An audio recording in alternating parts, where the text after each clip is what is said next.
Time now for the State of the Aquarium address with your host Paul. Brought to you this week by Angels Plus and Gemco for all your fish room needs. Good evening, everybody. Paul here, coming to you live once again from New Hyde Park, New York. It's hot, it's sticky, it's Sunday, and great things have been happening today here in my house. Been laboring tirelessly. Well, okay, not tirelessly. I'm tired.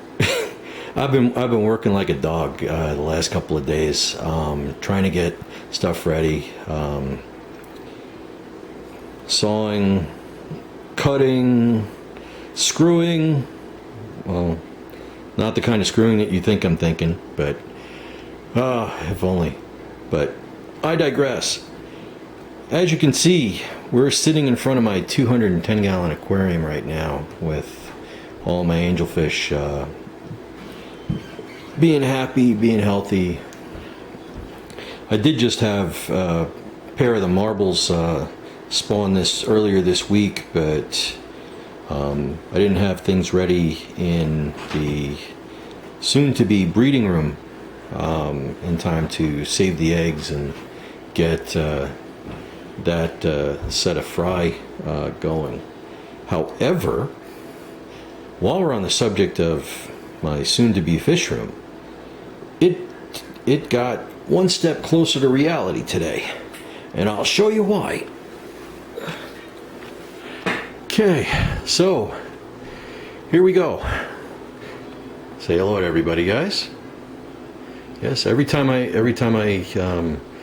approach my tank, they, what do you call it? They like, ooh, that's new. Let me see if I can get the little,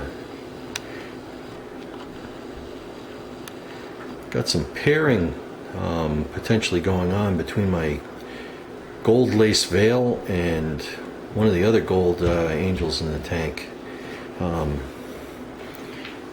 I distracted them. You can see that gold veil right in the front there. As was once said in a Monty Python skit, look at the plumage. And look at those the pectoral fins on that veil, and they're huge. And I'm loving it. But I digress. I'm going to break away from the aquarium room right now, the 210 right now, to introduce you to the fish room. As you can see, the first rack is done. It's going to be for 12 20-gallon tanks.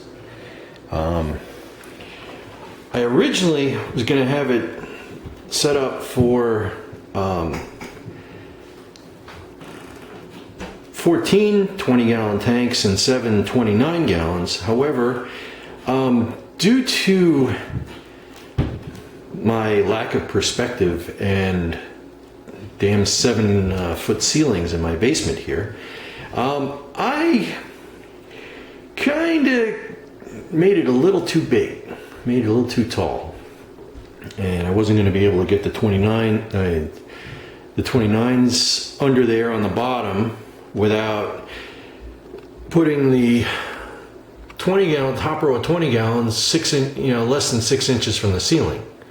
So what I did was I cut 2 feet off the bottom of the legs, and to give you an idea, let me get one of the legs, the original legs, out and lean it up against the wall for you and show you.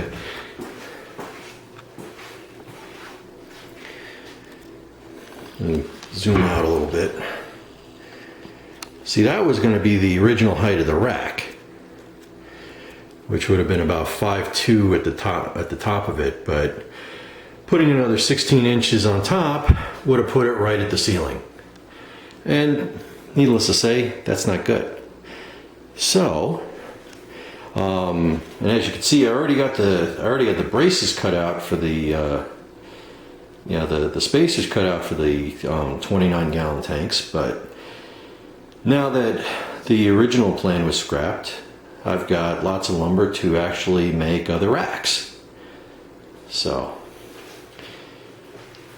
as you can see, I'm going to be using sponge filters. These are the what do you call it? These are 5-inch mag filters from Angels Plus. They're the 30 pour per inch variety of sponge filters, and I'm going to have them as well as 4-inch and 3-inch sponge filters. And well, the 3-inch sponge filters are 40 ppi, and those are going to go in the fry tanks. And the 5-gallon ones are going to go in with the adults.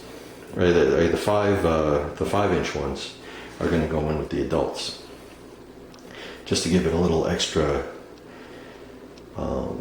surface area. But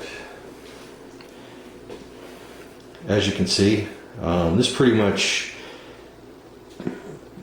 doing it by hand, took me roughly 2 days of just cutting and measuring and recutting and remeasuring and changing plans and recutting. But also, this pink stuff, let me turn the light on. It's got a lot of nice ambient light from the window up here. But this pink stuff is Owens Corning. It's 3/4 inch.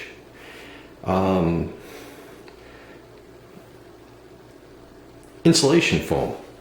It's hardboard insulation foam. XPS polystyrene foam, and basically it's going to help allow the tanks to self-level, and also it's going to help me smooth out any imperfections in my manual cutting abilities without, oh god, I wish I had my old man's shop so I could do accurate cuts again, because otherwise there wouldn't have been nearly the number of not level edges and crap. But, and not to mention the dado cuts, that's these notches in the legs, which are very important for a rack design like this, because they are the one, that's what's bearing all the weight of the tanks, is these front and rear riser bars. And also, I'll show you the design, the way it's designed underneath.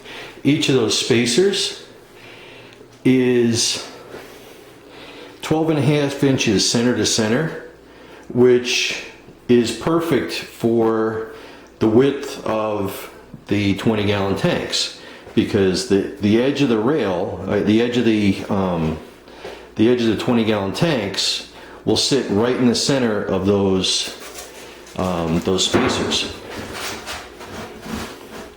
So, but just wanted to let you know that my fish room is actually in progress.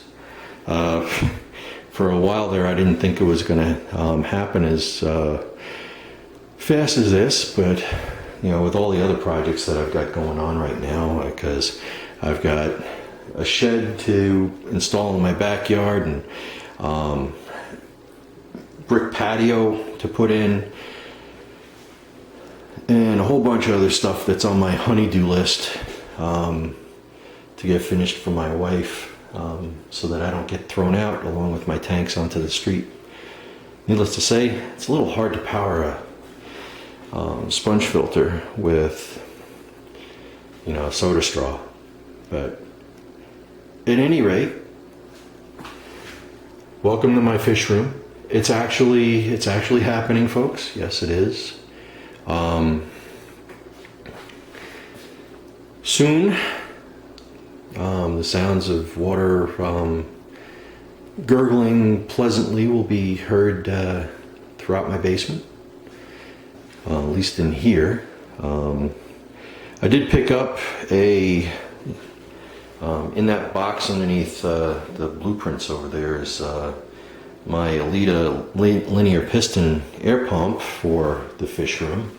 I'm going with the linear piston air pump and custom designing the manifolds for them out of the PVC half-inch inside diameter PVC pipe. This way it's nice and cheap, and my electrical load isn't going to be too taxing, because as of right now I'm pushing it in my house as far as electrical capability. But with that, and with I'm gonna do LEDs for the overhead lighting underneath the rack, and then pretty much gonna leave I haven't decided yet if I'm gonna do LEDs on top or hang build further on top of this and put a system to suspend the shop light, or something like a T8 shop light or something. But anyway, just wanted to give you a little update, and I will talk to you soon. Have a great weekend, everybody. Paul here, live again. State of the Aquarium address, actually now State of the Fishroom address, for this Sunday. What's today's date? July 8th, something? 9th, I don't know. But it's Sunday. And you guys have a great remainder of your weekend, and I'll talk to you soon. Have a good night.